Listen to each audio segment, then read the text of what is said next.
बात तो उस पर दम लगता है जिस तरह से बड़ी बड़ी कतार पेट्रोल, डीजल, रेशन और रॉकेल के लिए भी लगी है, केरोसिन के लिए, और जिस तरह से सरकार में जोरदार हलचल चल रही है, तो लगता है मोदी जी फिर एक बार 10-15 दिन के लिए डीजल और पेट्रोल की बचत करने के लिए लॉकडाऊन लगा सकते. लॉकडाऊन लागणार नाही हे केंद्र सरकारने जाहीर केलेलं आहे.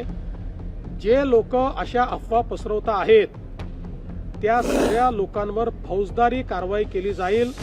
मी स्पष्टपणे सांगतो, अशा पद्धतीच्या खोटी माहिती फेसबुक किंवा एक्स किंवा कुठल्याही सोशल मीडिया प्लॅटफॉर्मवर टाकणं किंवा अशा प्रकारच्या खोट्या पोस्ट या व्हॉट्सॲपच्या माध्यमातून पुढे पाठवणं, तुम्ही फॉरवर्ड तरी केली तरी तो गुन्हा ठरेल आणि अशा गुन्ह्यातल्या प्रत्येकावर फौजदारी कारवाई होऊ शकते.